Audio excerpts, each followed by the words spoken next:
పరమాత్ముడైన శ్రీకృష్ణుని వాణి గీత. గురు శిష్య సంవాదం. అర్జునుడు శిరసావహించాడు.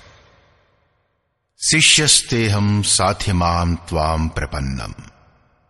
పరమాత్మ, నేను నీ శిష్యుడను, నీ శరణాగతుడను. పరమప్రాప్తి పొందేందుకు నాకు చక్కటి హితోపదేశం చేయుము. పరమగురువైన భగవానుని పాదపద్మాల చెంత గీతను ప్రారంభించే ముందు గురువందనం స్తుతించబడుచున్నది.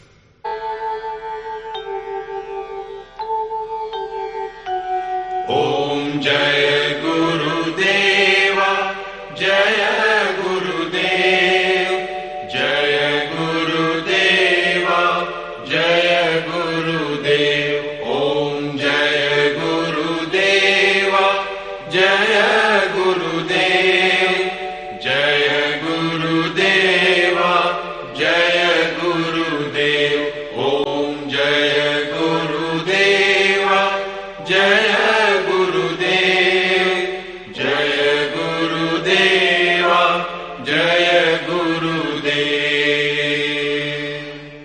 యోగేశ్వరుడైన శ్రీకృష్ణుని ఉపదేశమే గీత.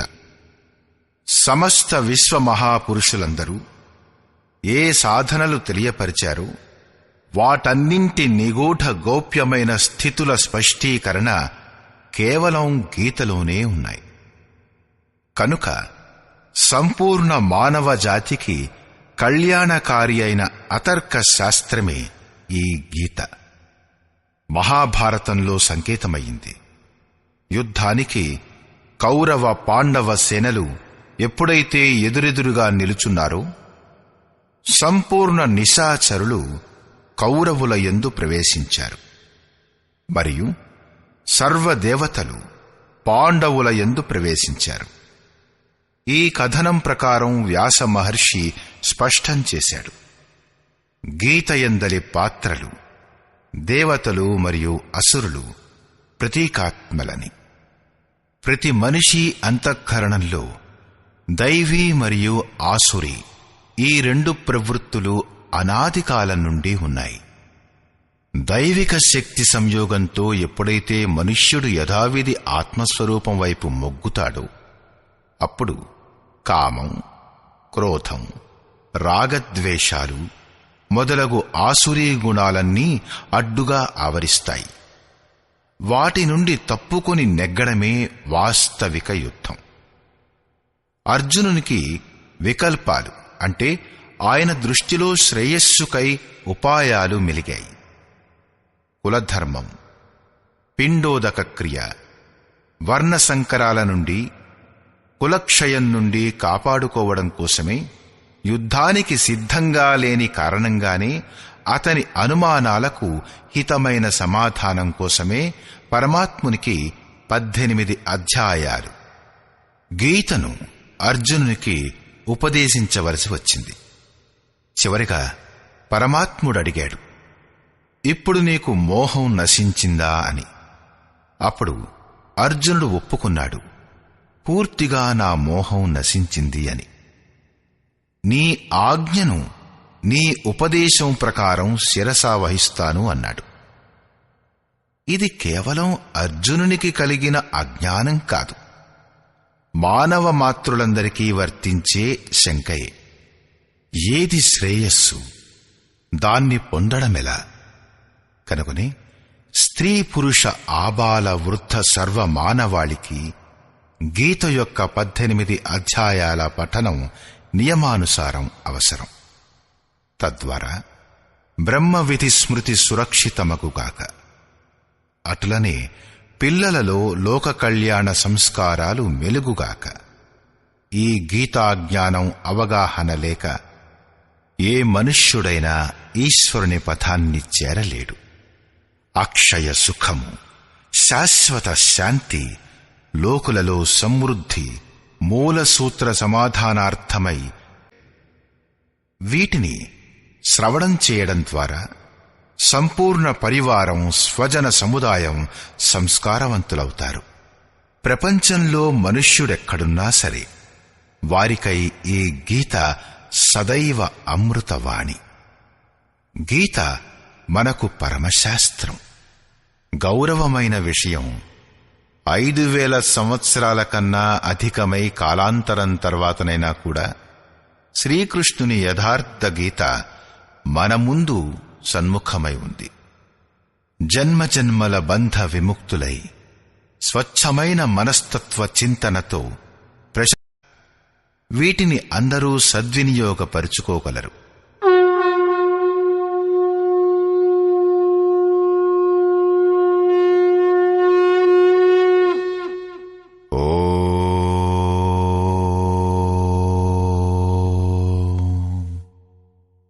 శ్రీ పరమాత్మనే నమః. యథార్థ గీత శ్రీమద్భగవద్గీత ప్రథమ అధ్యాయం.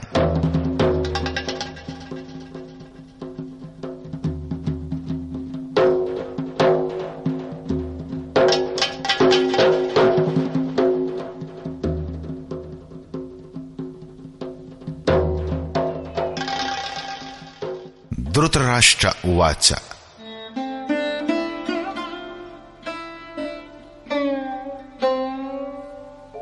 ధర్మక్షేత్రే కురుక్షేత్రే సమవేతా యుయుత్సవః మామకాః పాండవాశ్చైవ కిమకుర్వత సంజయ.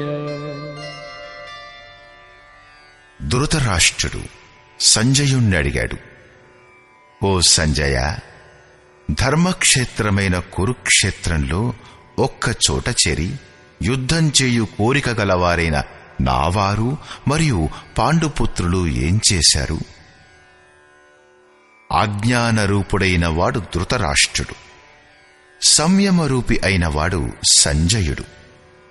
అజ్ఞానం మనస్సు యొక్క అంతరాళంలో ఉంటుంది. అజ్ఞానం ఆవరించిన మనస్సు గల ధృతరాష్ట్రుడు జన్మాంధుడు.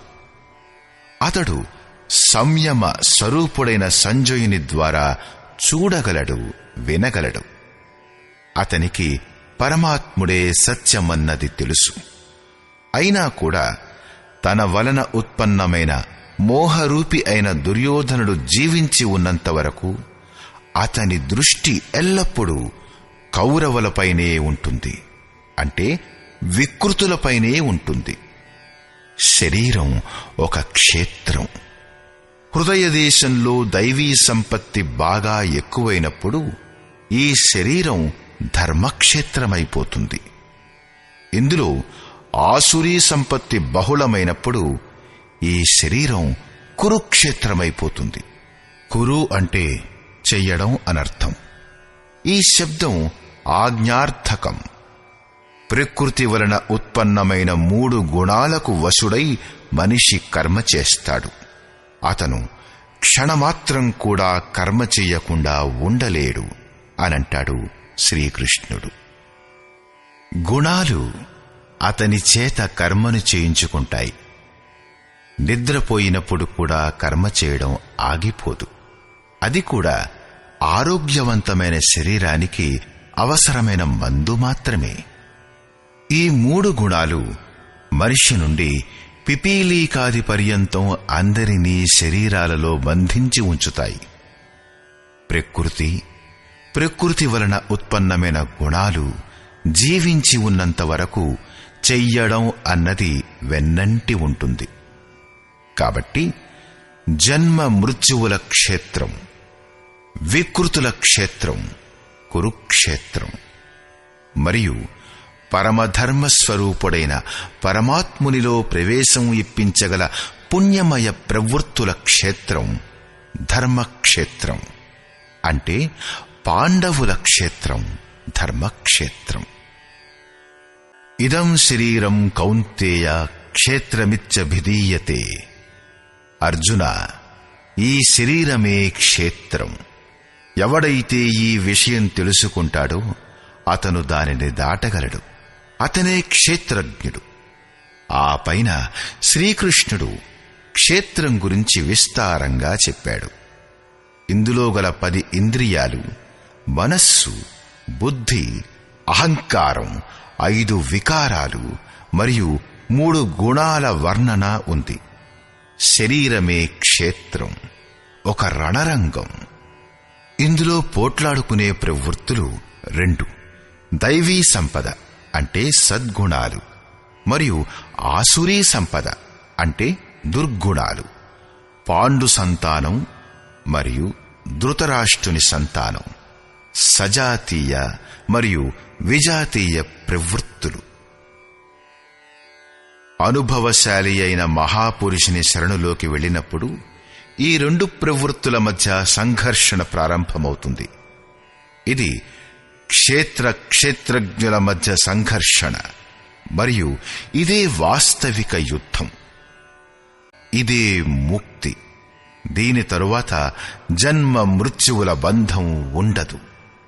ఈ ప్రకారం అజ్ఞానం చేత ఆచ్ఛాదితమైన మనస్సు సంయమనం ద్వారా క్షేత్రజ్ఞుల యుద్ధంలో ఏమైందన్న విషయాన్ని తెలుసుకుంటుంది. ఇప్పుడు సంయమనం పెరిగిన కొద్దీ అతడికి జ్ఞానం కలుగుతూ ఉంటుంది. సంజయ ఉవాచ దృష్ట్వా తు పాండవానీకం వ్యూఢం దుర్యోధనస్తదా ఆచార్యముపసంగమ్య రాజా వచనమబ్రవీత్. ఆ సమయంలో దుర్యోధనరాజు వ్యూహముగా పన్నియున్న పాండవుల సైన్యమును చూసి ద్రోణాచార్యుని సమీపించి ఈ విధంగా చెప్పాడు. ద్వైత ఆచరణమే ద్రోణాచార్యుడు. ఎప్పుడైతే మనం పరమాత్ముడి నుంచి వేరుపడ్డాము అన్న విషయం తెలుస్తుందో ఇదే ద్వైతం యొక్క భ్రాంతి. అప్పుడే అతని ప్రాప్తికై తపన మొదలవుతుంది. అప్పుడే మనం గురువు కొరకు వెదుగుతూ ఉంటాం. 2 ప్రవృత్తుల మధ్య ఇదే ప్రాథమిక గురువు. ఆ తర్వాతి గురువు యోగేశ్వరుడైన శ్రీకృష్ణుడే అవుతాడు. అతడు యోగస్థితిని పొందినవాడు. రాజైన దుర్యోధనుడు ఆచార్యుని వద్దకు వెడతాడు. దుర్యోధనుడు మోహరూపుడు. మోహం అన్ని వ్యాధులకి మూలం. వాటికి రాజు దుర్యోధనుడు. దుర్ అంటే దూషితం, యోధన్ అంటే ఆధనం. ఆత్మిక సంపత్తియే స్థిర సంపత్తి. అందులో దోషాన్ని ఉత్పన్నం చేసేదే మోహం. ఇది ప్రకృతి వైపు ఆకర్షిస్తుంది మరియు వాస్తవికతను తెలుసుకోవడానికి కూడా ప్రేరణనిస్తుంది. మోహం ఉన్నంతవరకే అడగటానికి ప్రశ్నలుంటాయి. అదే లేకపోతే అందరూ పరిపూర్ణులే. అందుచేత వ్యూహ రచనతో కూడిన పాండవ సేనను చూసి, అంటే పుణ్యం చేత ప్రవహించి వచ్చిన సజాతీయ ప్రవృత్తులు సంఘటితమవడం చూసి మోహరూపి అయిన దుర్యోధనుడు ప్రథమ గురువు అయిన ద్రోణుని వద్దకు వెళ్లి ఇలా అంటాడు. పశ్యైతాం పాండుపుత్రాణాం ఆచార్యమహతీం చమూ వ్యూఢాం ద్రుపదపుత్రేణ తవ శిష్యేణ ధీమతా. ఓ ఆచార్య, మీ శిష్యుడును బుద్ధిమంతుడును అగు ద్రుపద పుత్రుడు దృష్టద్యుమ్నుని చేత వ్యూహాకారంలో నిలబడి ఉన్న ఈ పాండుపుత్రుల గొప్ప సైన్యాన్ని చూడండి. శాశ్వతమైన అచలమైన పథంలో స్థిరత్వాన్ని పెంపొందించే దృఢమైన మనస్సే దృష్టద్యుమ్నుడు. అతడే పుణ్య ప్రవృత్తులకు నాయకుడు. సాధన కఠినం కాదు, మనస్సు యొక్క దృఢత్వం కఠోరం కావాలి. ఇప్పుడు సైన్యం యొక్క విస్తృతిని చూడండి.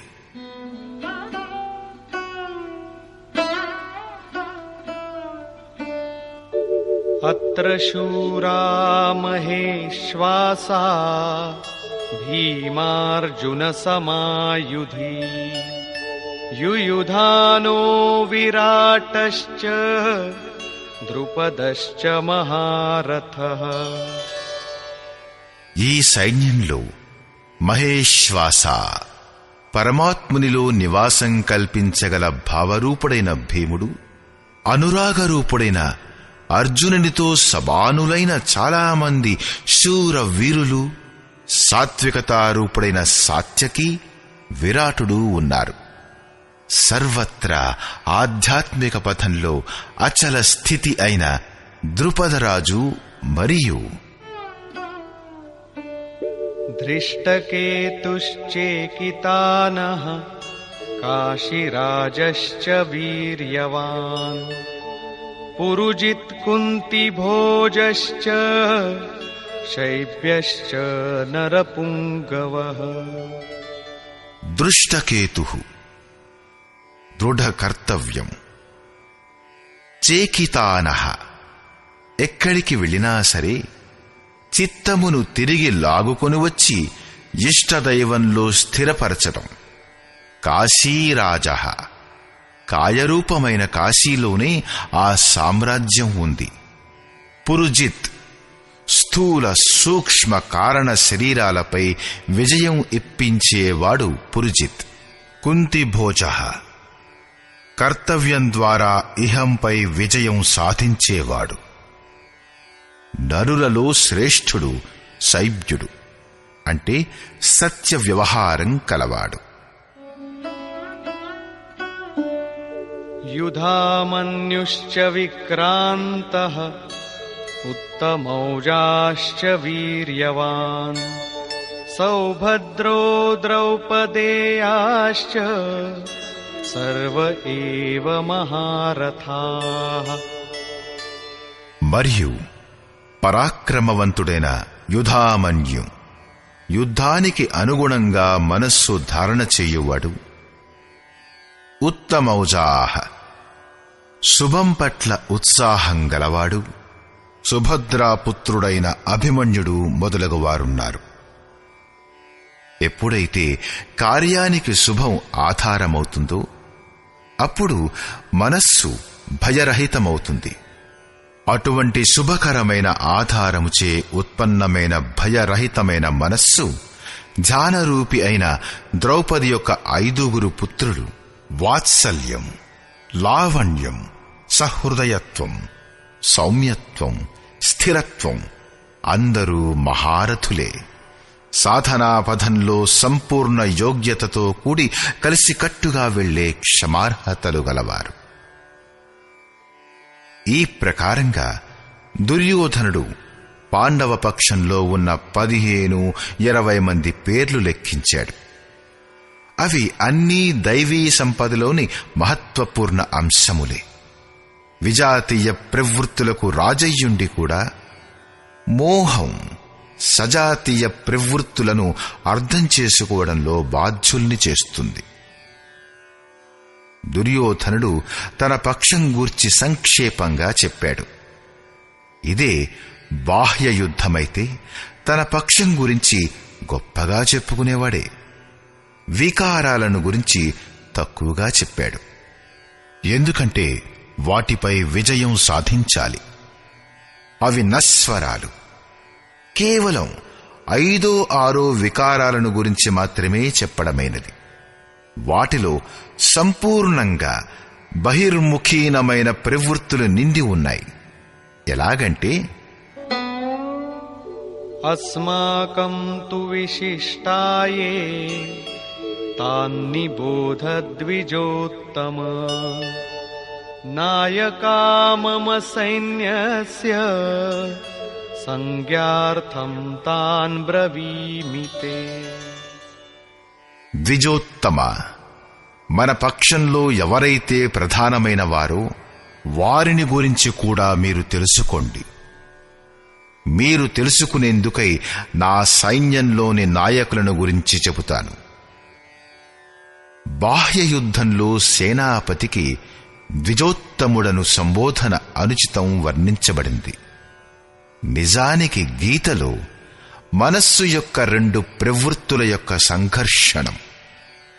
వాటిలో ద్వైతం యొక్క ఆచరణమే ద్రోణుడు. మనం లేశమాత్రంగానైనా ఆరాధ్య దైవం నుంచి వేరుగా ఉన్నంత వరకు ప్రకృతి ఉంటుంది, ద్వైతం ఉంటుంది. ఈ ద్వితంపై విజయం పొందాలనే ప్రేరణ ప్రథమ గురువైన ద్రోణాచార్యుడి నుంచే లభిస్తుంది. అసంపూర్ణ జ్ఞానమే పూర్ణంగా తెలుసుకోవడానికి ప్రేరణను కలిగిస్తుంది. అది పూజాస్థలం కాదు. అక్కడ శౌర్య సూచకమైన సంబోధనమే ఉండాలి. విజాతీయ ప్రవృత్తులకు నాయకులు ఎవరెవరు? భవాన్ భీష్మశ్చ కర్ణశ్చ కృపశ్చ సమితింజయః అశ్వత్థామా వికర్ణశ్చ సౌమదత్తిస్తథైవ చ. ఒకరు స్వయంగా మీరే, అంటే ద్వైత ఆచరణయే ద్రోణాచార్యుడు. భ్రమరూపమైన పితామహుడు భీష్ముడు. ఈ వికారాలన్నిటికీ భ్రమయే ఉత్పత్తిస్తాను. చివరిదాకా జీవించి ఉంటుంది. అందుకనే పితామహుడు మొత్తం సైన్యం నశించిపోయినా జీవించే ఉన్నాడు. అంపశయ్యపై అచేతనంగా పడి ఉన్నా జీవించే ఉన్నాడు. భ్రమరూపమైన భీష్ముడు అంటే ఇదే భ్రమ ఆఖరి వరకు ఉంటుంది. ఇదే విధంగా విజాతీయ కర్మరూపి అయిన కర్ణుడు, సంగ్రామ విజయ స్వరూపుడైన కృపాచార్యుడు. సాధనావస్థలో సాధకుని ద్వారా కృపకు పూనుకునే ఆచరణయే కృపాచార్యుడు. భగవంతుడు కృపాధాముడు. అతణ్ణి పొందిన పిదప యోగి కూడా అదే స్వరూపం పొందుతాడు. కాని సాధనాకాలంలో మనం వేరు, పరమాత్మ వేరు అని అనుకున్నంత వరకు విజాతీయ ప్రవృత్తి జీవించే ఉంటుంది. మోహం నలువైపులా ఆవరించుకుని ఉంటుంది. ఇటువంటి పరిస్థితులలో గనక సాధకుడు కృపాచారణ చూపిస్తే అతను నశించిపోతాడు. దయలేని సాధువు కసాయిలాంటివాడు. కాని దయ చూపిస్తే ప్రమాదం ముంచుకొస్తుంది. కాని అసంపూర్ణావస్థలో విజాతీయ ప్రవృత్తులలో ఇది దుర్దర్శ యోధిని వంటిది.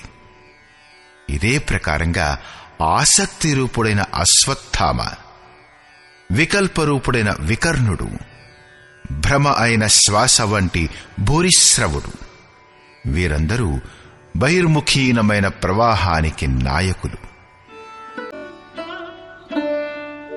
అన్యే చ బహవః శూరాః మదర్థే త్యక్తజీవితాః నానాశస్త్ర ప్రహరణాః సర్వే యుద్ధ విశారదాః.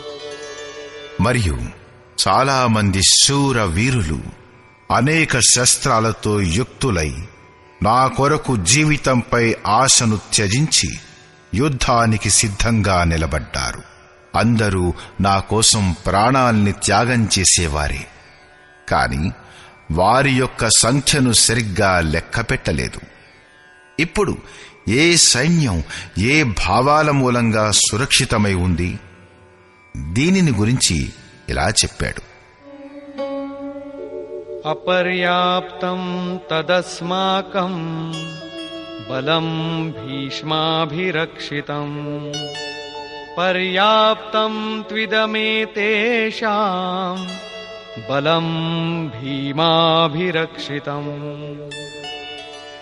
భీష్ముడి ద్వారా రక్షించబడుతున్న మన సైన్యం అన్ని విధాలుగా అజేయం.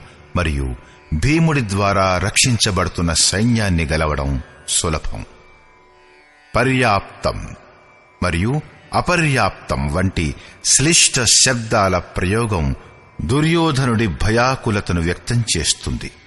అందుచేత ఇప్పుడు కౌరవులు ఆధారపడుతున్న భీష్ముడు ఎటువంటి శక్తి గలవాడు, పాండవులందరూ ఆధారపడుతున్న భీముడు ఎటువంటి శక్తి అంటే దైవీ సంపద కలవాడు అని ఆలోచించాలి. దుర్యోధనుడు తమ యుద్ధ వ్యవస్థను ఇలా వివరించాడు.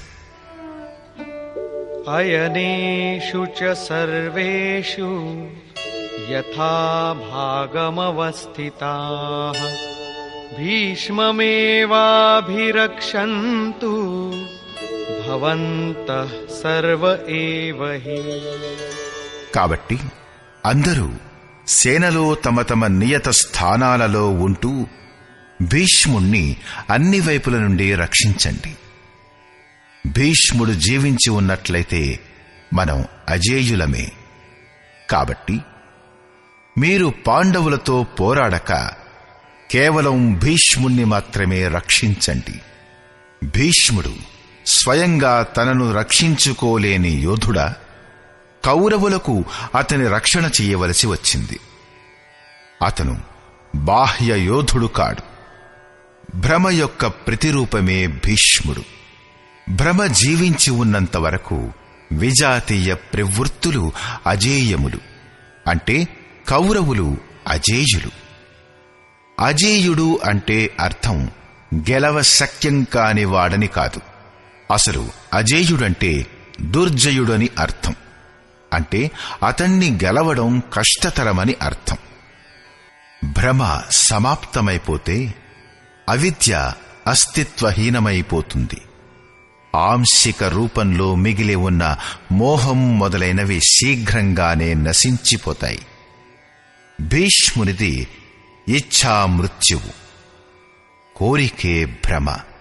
కోరికలు నశించిపోవడం అన్నా భ్రమ నశించిపోవడం అన్నా ఒక్కటే. ఈ శరీరం యొక్క జన్మకి కారణం కోరికలే. కోరికలే మాయ. కోరికలే జగత్తు యొక్క ఉత్పత్తికి కారణం. సో కామయత తదైక్షత బహుశ్యాం ప్రజాయేయ ఇతి. కబీర్ అంటాడు, కోరికల నుండి రహితులైన వారు అపారం, అనంతం, అసీమం అయిన తత్వంలోకి ప్రవేశం పొందుతారు. యో కామో నిష్కామ ఆప్తకామ ఆప్తకామోన తస్య ప్రాణా ఉత్క్రామంతి బ్రహ్మైవస్య బ్రహ్మాప్యేతి. కోరికలచే రహితమైన ఆత్మలో స్థిరమైన ఆత్మస్వరూపం పొందిన వారు ఏనాటికి పతనం చెందరు. వారు బ్రహ్మలో లీనమైపోతారు. ఆరంభంలో అనంతమైన కోరికలు ఉంటాయి, కాని చివరకు పరమాత్ముని ప్రాప్తి అనే ఒకే ఒక కోరిక మిగిలి ఉంటుంది. ఈ కోరిక కూడా నెరవేరినప్పుడు కోరికలు కూడా నశించిపోతాయి. భగవంతుణ్ణి మించి ఏదైనా ఉంటే మీరు తప్పకుండా దానిని కోరుకుంటారు. అతని కంటే గొప్ప వస్తువు ఏదీ లేనప్పుడు మరి దేనికోసం కోరిక? పొందడానికి యోగ్యమైన వస్తువు ఏదైనా సరే అప్రాప్తంగా ఉండకపోతే అప్పుడు కోరికలు కూడా సమూలంగా నశించిపోతాయి. కోరికలు అణగారిపోగానే భ్రమ కూడా లేకుండా పోతుంది. ఇదే భీష్ముని యొక్క ఇచ్ఛా మృత్యువు అర్థం. ఈ ప్రకారంగా భీష్ముడి ద్వారా రక్షించబడుతున్న మన సైన్యం అన్ని విధాలా అజేయం. భ్రమ ఉన్నంతవరకే అవిద్యకు కూడా స్థానముంటుంది. భ్రమ లేకుండా పోతే అవిద్య కూడా నశించిపోతుంది. భీముని ద్వారా రక్షించబడుతున్న ఈ సైన్యాన్ని గెలవడం సులువు. భావరూపి భీముడు భావే విద్యతే దేవః. భావంలో ఉన్న సామర్థ్యం ఏమిటంటే అవిదితుడైన పరమాత్మను కూడా విదితం చేస్తుంది. భావవస్య భగవాన్ సుఖ నిధాన కరుణ ఆయన్. శ్రీకృష్ణుడు దీనినే శ్రద్ధ అని సంబోధించాడు. భగవంతుణ్ణి కూడా వశపర్చుకోగల సామర్థ్యం భావంలో ఉన్నది. భావంలో నుంచే సంపూర్ణ పుణ్యమయ ప్రవృత్తులు వికసిస్తాయి. ఇది పుణ్యాన్ని సంరక్షిస్తుంది. ఇది నిజంగానే చాలా బలశాలి. ఎందుకంటే పరమదేవుడైన పరమాత్ముణ్ణి కూడా సాధ్యం చేస్తుంది. కాని అంతే కోమలమైంది కూడా. ఈవేళ ఉన్న భావం రేపు అభావంలోకి మారడానికి ఎక్కువ వ్యవధానం పట్టదు. తస్య సంజనయన్ హర్షం కురు వృద్ధః పితామహః సింహనాదం వినద్యోచ్చైః శంఖం దద్మౌ ప్రతాపవాన్. ఈ ప్రకారంగా తమ బలాబలాలను గురించి నిర్ణయం తీసుకుని శంఖధ్వనులు చేయబడినాయి. గెలిస్తే ఏ పాత్ర మీకేమిస్తుంది అన్న విషయంపై పాత్రల పరాక్రమం యొక్క ప్రకటన మాత్రమే శంఖధ్వని. కౌరవులలో వృద్ధుడు, ప్రతాపవంతుడు, పితామహుడైన భీష్ముడు ఆ దుర్యోధనుని హృదయంలో హర్షం కలిగేటట్లుగా ఉచ్చ స్వరంలో సింహనాదంలాగా భయంకరంగా శంఖాన్ని పూరించాడు. సింహం ప్రకృతి యొక్క ప్రలోభానికి ప్రతీక. ఘోరారణ్యంలో నీరవ ఏకాంతంలో సింహ గర్జన గనక వినబడితే ఆ సింహం మైళ్ల దూరంలో ఉన్నా సరే రోమాలు నిక్కబడుచుకుంటాయి, హృదయం కంపించిపోతుంది. భయం ప్రకృతిలో ఉంటుంది, పరమాత్మలో కాదు. అతను భయరహితుడైన శక్తి. భ్రమరూపమైన భీష్ముడు గనక విజయుడైతే ప్రకృతి రూపమైన ఏ భయారణ్యంలో మీరు ఉన్నారో అంతకన్నా అధికమైన భయావరణంలో మిమ్మల్ని బంధించి వేస్తుంది. భయం ఇంకా ఎక్కువవుతుంది. భయం యొక్క ఆవరణం ఇంకా సాంద్రమైపోతుంది. ఈ భ్రమ ఇంతకు మించి ఇంకేమీ ఇవ్వలేదు. కాబట్టి ప్రకృతి నుంచి నివృత్తే లక్ష్యప్రాప్తికి మార్గం. ప్రపంచంలో ప్రవృత్తులే భయంకరమైన అడవులు, అంధకారపు నీడలే ఉంటాయి. ఇంతకు మించి కౌరవుల వద్ద ఇంకే ప్రకటన లేదు. కౌరవుల పక్షం నుంచి అనేక వాద్యాలు ఒక్కసారిగా మోగాయి. కాని అన్నీ కలిసి అవి కూడా భయాన్నే కలిగించాయి. ఇంతకు మించి ఇంకేమీ లేదు. ప్రతి వికారం ఎంతో కొంత భయాన్ని కలిగిస్తుంది. కాబట్టి వారు కూడా అదే విధంగా ఘోషించారు. తతః శంఖాశ్చ భేర్యశ్చ పణవానక గోముఖాః సహసైవాభ్యహన్యంత సశబ్దస్తు ములోభవత్.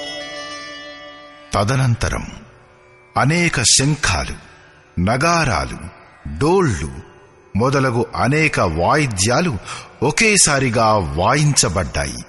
వాటి శబ్దం కూడా అతి భయంకరంగా ఉండింది. భయం కలిగించటం తప్ప కౌరవులది ఇంకొక ప్రకటన లేదు. బహిర్ముఖీనమైన విజాతీయ ప్రవృత్తులు సఫలమైతే మోహమయమైన బంధం మరింత సాంద్రమైపోతుంది. ఇప్పుడు పుణ్యమయమైన ప్రవృత్తుల వైపు నుంచి వచ్చిన ప్రకటనలు చూడండి. వాటిలో మొట్టమొదటిది యోగేశ్వరుడైన శ్రీకృష్ణుడిది.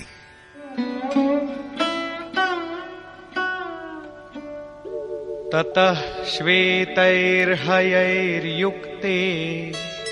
మహతి స్యందనే స్థితౌ మాధవః పాండవశ్చైవ దివ్యౌ శంఖౌ ప్రదధ్మతు.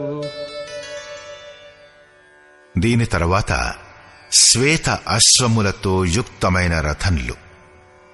వీటిలో లేశమాత్రం కూడా నలుపుగాని దోషంగానీ లేదు. శ్వేతం సాత్వికానికి, నిర్మలత్వానికి ప్రతీక.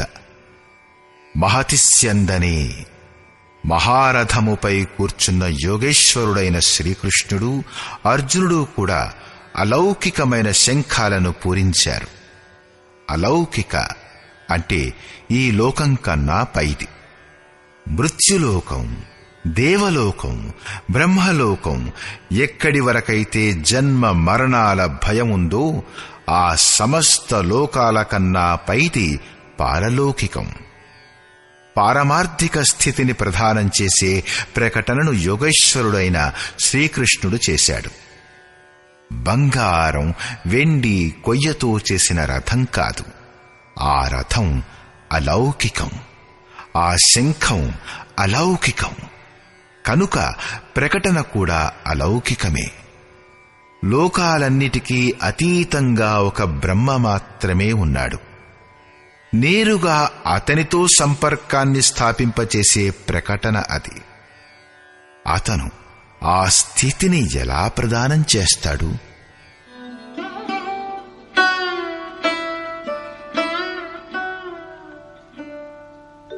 పాంచజన్యం హృషీకేశో దేవదత్తం ధనంజయః పౌండ్రం దధ్మౌ మహాశంఖం భీమకర్మావృకోదరః. హృషీకేశః, ఎవరైతే హృదయం యొక్క సంపూర్ణ జ్ఞానియో ఆ కృష్ణుడు పాంచజన్యం అనే శంఖాన్ని పూరించాడు. 5 జ్ఞానేంద్రియాలను 5 తన్మాత్రల రసాలతో, అంటే శబ్ద, స్పర్శ, రూప, రుచి, వాసన, ఈ రసాలతో సహా తన భక్త శ్రేణిలో చేర్చుకునే ప్రకటన చేశాడు. వికార రూపంతో దారి తప్పే ఇంద్రియాలను నిర్బంధించి వాటిని సేవకుని శ్రేణిలో నిలబెట్టడానికి హృదయంలో ప్రేరణ కలిగించటమే సద్గురువు చేసే దానం. శ్రీకృష్ణుడు ఒక యోగేశ్వరుడు, ఒక సద్గురువు. శిష్యస్త్యేహం, భగవన్, నేను మీ శిష్యుడను. బాహ్య విషయ వస్తువులను వదిలి ధ్యానంలో ఒక్క ఇష్టదేవాన్ని తప్ప ఇంకొకరిని చూడకపోవడం, ఇంకొకటి వినకపోవడం, ఇంకొక దానిని స్పృశించకపోవడం, ఇవి సద్గురువు యొక్క అనుభవ సంచారం మీద ఆధారపడి ఉంటాయి. దేవదత్తం ధనంజయః, దైవీ సంపత్తిని అధీనం చేసుకోగల అనురాగమే అర్జునుడు. ఇష్టదైవానికి అనుగుణంగా మసలుకోవడం, దేనిలోనైతే విరహం, వైరాగ్యం, అశ్రుపాతం ఉంటాయో, గద్గద్గిరా నయన్బహనీరా, గద్గదమైన స్వరం, నయనముల నుండి కన్నీళ్ల ప్రవాహం. ఎక్కడైతే రోమాంచకం ఉంటుందో, ఇష్టదైవాన్ని తప్పించి అన్య విషయ వస్తువులు లేశమాత్రం కూడా గుర్తుకు రాకపోతాయో దానిని అనురాగం అంటారు. ఇదే గనక సఫలమైతే పరమదేవుడైన పరమాత్మునిలో ప్రవేశం ఇప్పించే దైవీ సంపదపై ఆధిపత్యం ప్రాప్తిస్తుంది. దీనికే 2వ పేరు ధనంజయుడు. ఒక ధనం బాహ్య సంపత్తి. దీని వలన శరీర పోషణ జరుగుతుంది. ఆత్మకు దీనితో ఎటువంటి సంబంధమూ లేదు. దీనిని మించిన స్థిర ఆత్మిక సంపత్తే నిజమైన సంపద. బృహదారణ్యకోపనిషత్తులో యాజ్ఞవల్క్యుడు మైత్రేయికి ఇదే బోధించాడు. ధనంతో సంపన్నమైన పృథ్వీపై ఆధిపత్యం వల్ల కూడా అమృతతత్వ ప్రాప్తి రాజాలదు. దానికి ఒకే ఒక ఉపాయం, ఆత్మిక సంపద మాత్రమే. భయానకమైన కర్మలు చేసే భీమసేనుడు పౌండ్రం అంటే ప్రీతి అనే పేరుగల మహాశంఖాన్ని పూరించాడు. భావం యొక్క ఉద్గమ నివాస స్థానం హృదయం. కాబట్టి దీని పేరు వృకోదరం. మీ యొక్క భావం, ఆసక్తి పిల్లలపై ఉంటుంది.